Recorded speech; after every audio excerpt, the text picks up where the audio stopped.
اعوذ باللہ من الشیطان الرجیم، بسم اللہ الرحمن الرحیم، اللہم صلی علی محمد و آل محمد۔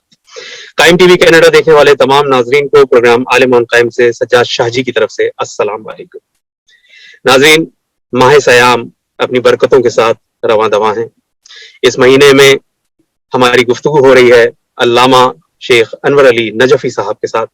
آپ نجف سے فارغ التحصیل ہیں۔ نجف کے متعلق کیا کہوں کہ مجھے یہاں پہ ایک بات یاد آ رہی ہے کہ مدینہ و نجف و کربلا میں رہتا ہے، مدینہ و نجف و کربلا میں رہتا ہے، دل ایک وضع کی آب و ہوا میں رہتا ہے، درود پہلے بھی پڑھتا ہوں اور آخر میں بھی، اسی لیے تو اثر بھی دعا میں رہتا ہے۔ اللہم صلی علی محمد و آل محمد۔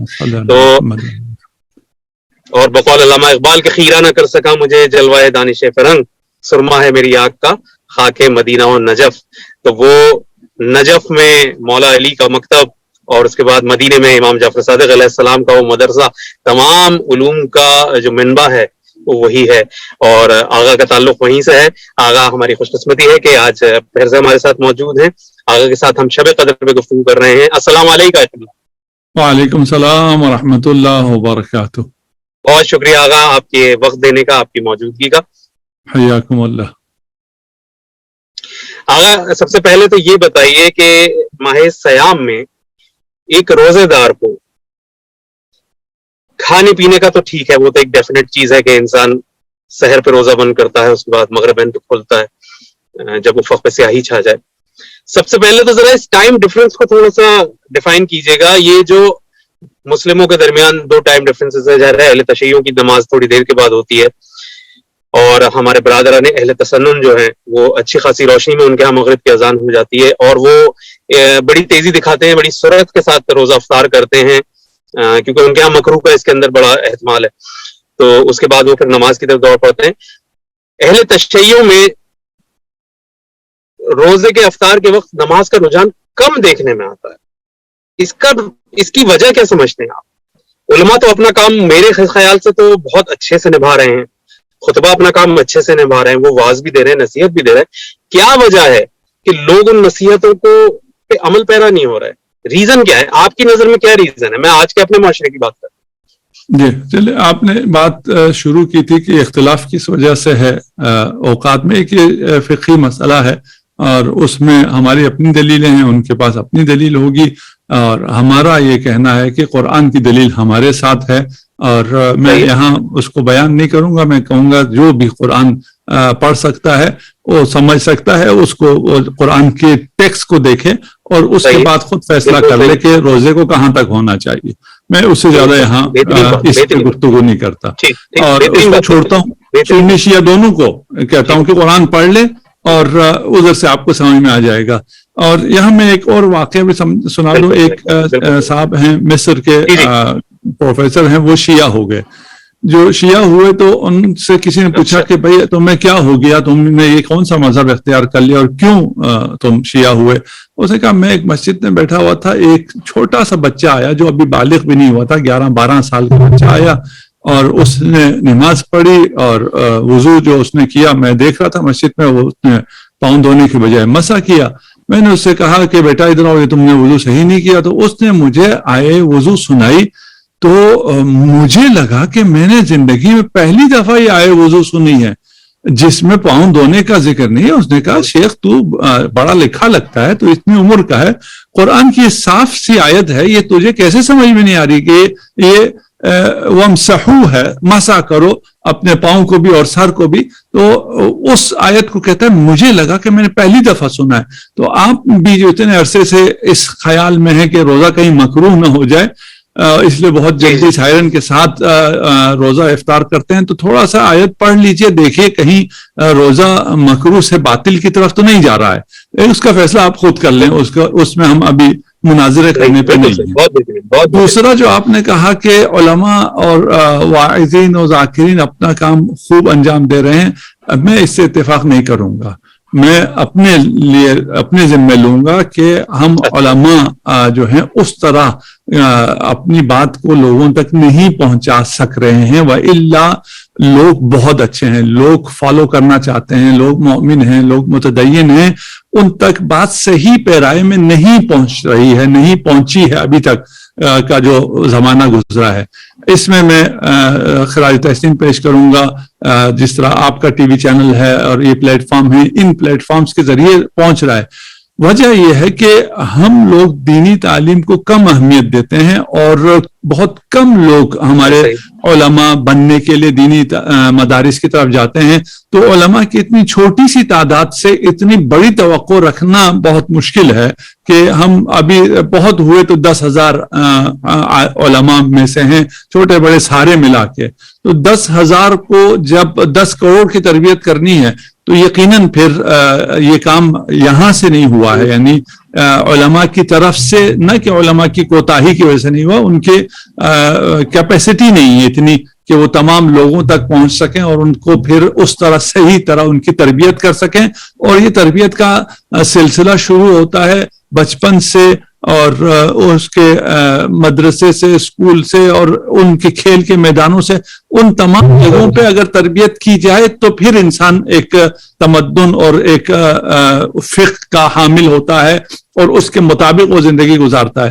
اگر ہم صرف مسجد کے چند لمحات میں سمجھیں کہ ہماری ساری تربیت ہو جائے گی تو پھر یہ تربیت نہیں ہوگی. تو اسے میں اس بلیم کو اپنے اوپر لیتا ہوں اور میں کہتا ہوں کہ ہماری طرف سے صحیح پیغام نہیں پہنچا. وَإِلَّا لوگ فالو کرنے کے لیے تیار ہیں, اور نہ فقط لوگ اتباع کے لیے تیار ہیں, لوگ دین کے لیے اور امام کے نام پہ جان دینے کے لیے قربان ہیں. وہ لوگ جو جان دینے کے لیے قربان ہیں اور وقت آنے پہ اپنی جانیں نثار بھی کرتے ہیں, اور ہماری تاریخ میں بہت سے لوگوں نے اپنی جانیں دے کر اس مذہب کو بچایا ہے, اس آزاداری کو بچایا ہے, اس کو ہم تک پہنچایا ہے. تو وہ یہ چھوٹی چھوٹی چیزیں جو ہیں ان پہ کیوں عمل نہ کریں اگر ان تک صحیح منتقل ہو جائے. اور یہ آپ یہ فریضہ انجام دے رہے ہیں, خدا آپ کو جزائے خیر دے کہ ان باتوں کو آپ پہنچا رہے ہیں لوگوں تک. اور پھر یقیناً جہاں جہاں تک پہنچ رہی ہے وہاں بہت بڑی تبدیلی آ رہی ہے, بہت بڑی تبدیلی آ رہی ہے. آج سے 20 سال پہلے کا اگر آپ معاشرہ دیکھیں اور آج کا معاشرہ دیکھیں,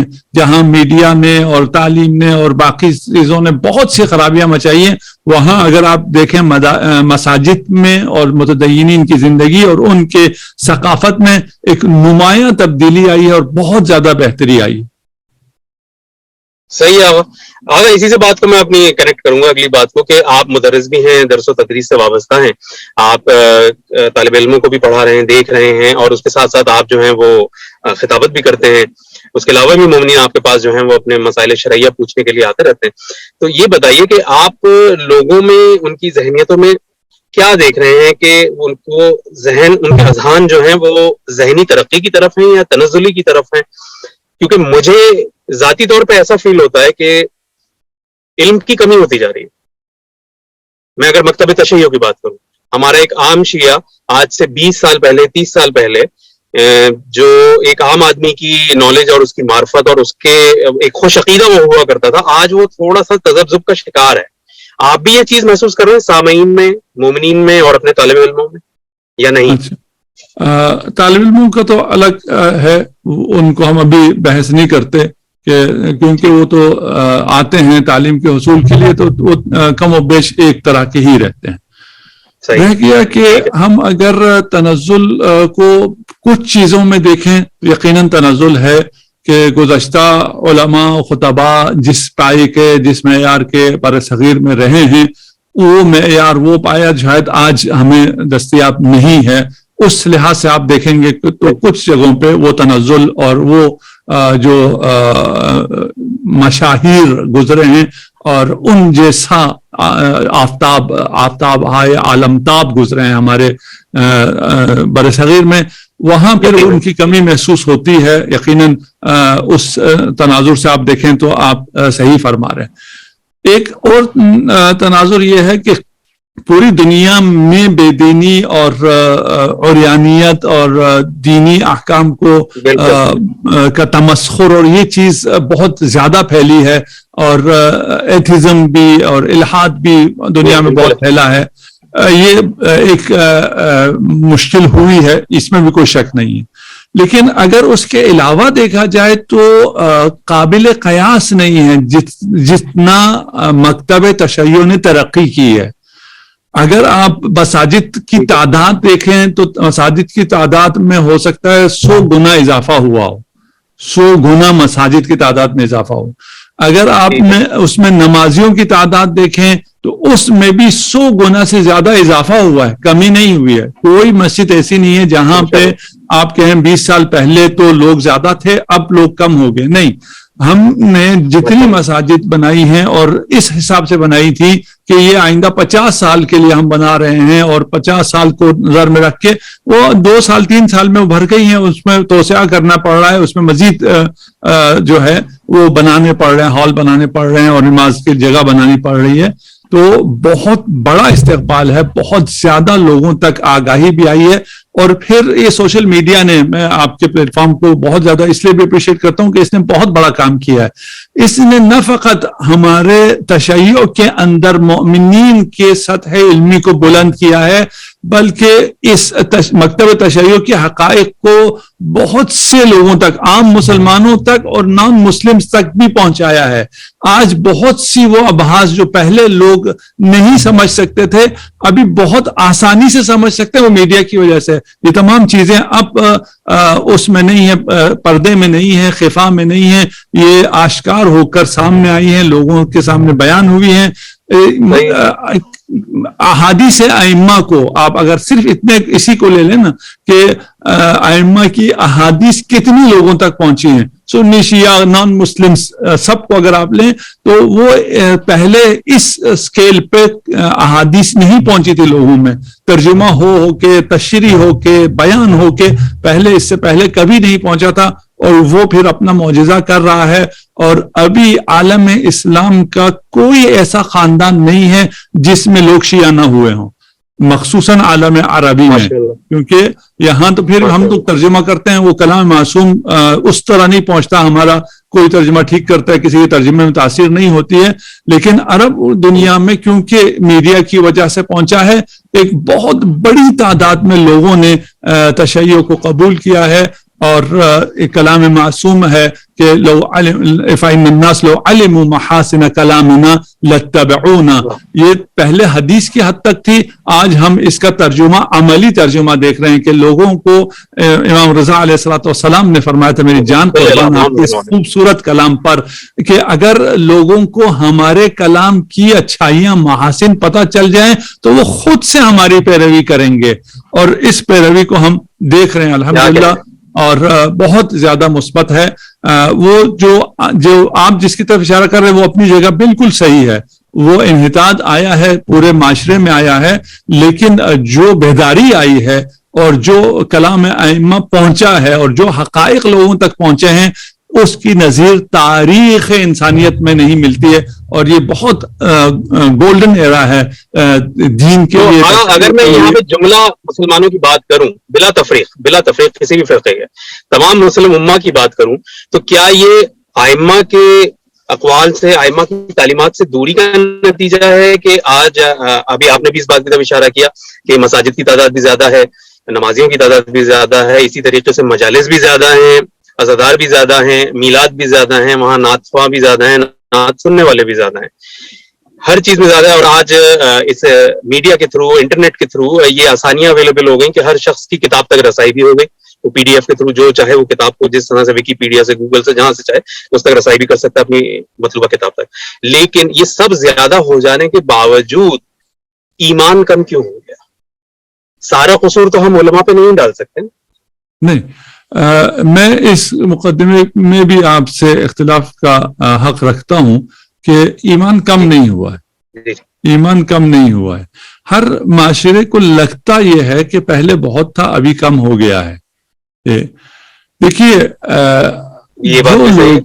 جو جوان جس خطرے میں آج کا جوان ہے اس خطرے میں گزشتہ جوان نہیں تھے. حقیقت آج کے جوان کو جو چیلنجز درپیش ہیں